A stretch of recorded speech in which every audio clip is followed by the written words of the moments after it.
Coyota. Coyota. Powder? Coyote. Coyota. Arguably the most mechanical player to ever touch the game. This is faster than Peter, I swear to God it is. There's nothing faster. Like, this is faster than Peterbot. He is so good, in fact, that global champion Cooper was begging just to duel with him. Cooper, oh my goodness. Huh? I'm getting here. I talked to you, right? Yeah. What's up, Cooper? I need to duo. Yo, wait, you're gonna duel? I can teach you Japanese. Yes, I learned. I'll move. Actually, you're gonna move? You would move? But there's one question and challenge that has yet to be fulfilled. Is it possible to be as mechanical and as good as Coyota? And if so, how? On day one of this challenge, I searched up what Coyota's settings and sensitivities were, and luckily enough, there are multiple videos that gave me that information. And here's a quick summary about all the important settings. He has full screen for windowed mode, his brightness is at 96, his view distance textures and meshes are on the lowest ones possible, he has edit on release, his HUD scale is at 60 with all his damage numbers at the max, and here are his custom sensitivities, and these are his custom diagonals. And yeah, those are Coyota's settings. Now, the first thing that I did when I acquired Coyota's settings is simply just get used to them by playing a lot, and I mean a lot, of creative. In Coyota's warm-up, he usually likes to play about 4 hours of solid free build, so I did at least half of that. I even went to aim training where I sucked at because it felt like I had to move my entire mouse across the entire table just to hit some shots, but eventually I got used to it.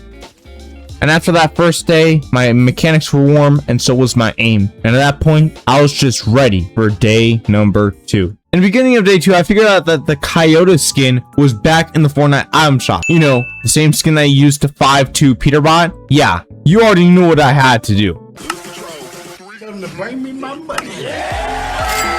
Also, I changed my language into Japanese just because Coyota changed his language into Japanese, and also because I'm trying to learn Japanese. And after that, I watched a reset video that perfectly explained everything that I was looking for. And well, this is what he said. Most people don't know that much about the players on the Asia region because most people don't speak Japanese. But there's a player at this region who is dominating fights against the best players in the world at the FNCS Global Championship. He is the Peterbot of the Asia region and his name is Coyota. So the first thing you'll probably notice about Coyota's mechanics is that there's almost zero delay between every single action. You heard that? Almost zero delay on every action. Now, sadly, I do not have 0 ping. In fact, I have 60 to about 50 ping. So this is not really going to happen. But the other thing that he said was that Coyota likes to flick his wrist whenever he's editing, which makes it look even faster.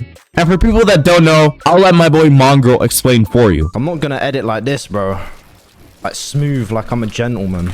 I tense my wrists so I can like do sharp movements. Tensing his wrists to make sharp movements. Now, not only is this efficient and also makes you look flashy, but also it can help you a lot with your aim and flicking people. And if y'all haven't seen my Peterbot video, y'all know that flicking people is arguably one of the most important and one of the most helpful things you can ever learn in Fortnite because you're able to hit them before they can even react to you, which is extremely beneficial in a fight because you're going to be able to react faster than they can even perceive you, which in any 1v1 is a really good thing. So I decided after that I would want to dedicate myself and try to be as flicky as possible, tense my wrists, and move as sharply as humanly possible, but also as fast as possible. Remember guys, consistency is key. The more consistent you are, the faster you're going to become because of the overwhelming amount of experience you're going to have doing these things. Hello guys, Editor Fitix here, and after high demand, I've officially afforded a brand new microphone. I hope you all enjoy my actual voice and what it sounds like. And with all that being said, ladies and gentlemen, let's get into day 3. In the starting of day 3, I started imitating moves that Coyota would use whenever he's W keying. For example, whenever he likes to free build, he always likes to pull his pump out, or even in just a fight, he always likes to pull his pump out. Another move that I started imitating as well was the fact that he likes to spam doubles whenever anyone's boxed up, which I'll let Code Life explain himself. Another thing I've noticed about Coyota's gameplay is that he loves doubles. Now, doubles are essentially just placing a floor and a cone so that you have edit control on both of these pieces. So in this example, what Coyota does is as he approaches the other player who is already boxed up, he basically spams cones and floors in wood around the box to block a ton of the exits. Another thing that Coyota is really exceptional at is, of course,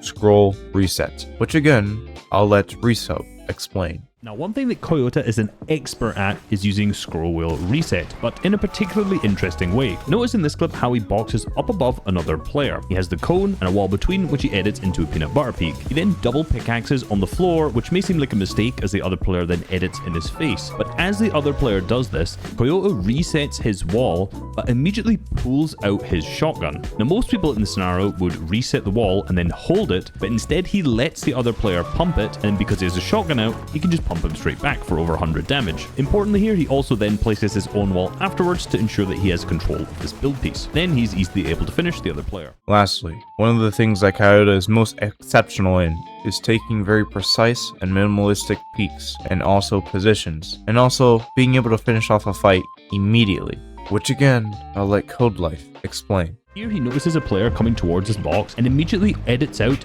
cones and full boxes them. After replacing his ramp, he edits it backwards and then edits himself a window. Now, this setup isn't particularly good because from the other player's perspective, yes, he's on top of a ramp, however, he actually has a right-hand peak onto Coyota. But this would be good if the other player was standing on the left of the box instead of the right. Then from here, the other player is actually able to take the ramp and the wall back from him, so Coyota sprays through. As he's doing this, the other player is trying to pickaxe ramp phase out of the box. As Coyota phases in, he holds the wall, which keeps the player in the box. Then he double pickaxes to replace the ramp, and his edit selection here is really nice. He edits from the top left to the top right, forcing the other player to land below the ramp, whereas he is in the complete opposite corner of the box with a nice right-hand peak. From here, he has great access to hit a good shot, but the other player can't see him at all and ends up pumping the ramp, breaking it. Now, a lot of players in this scenario would end up trying to replace this, place a cone, place a ramp, and edit it, but the collateral damage assault rifle has such a high fire rate that he just makes the best play, which is to jump in his face and spray him down. And after practicing for hours upon hours,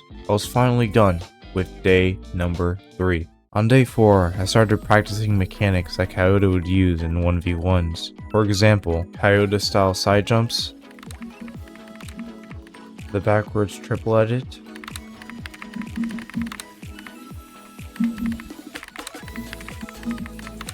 the box double edits,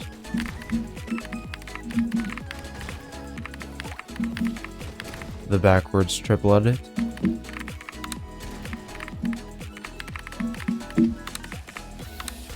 and lastly for now, the protected triple edit.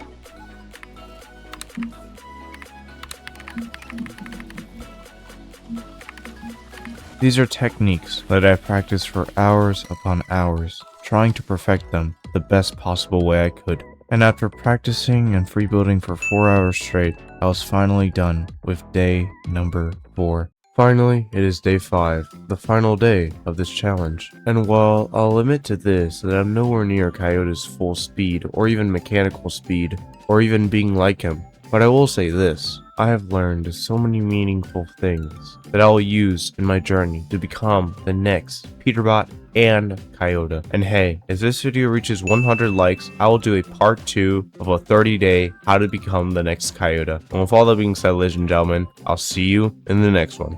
Bye bye.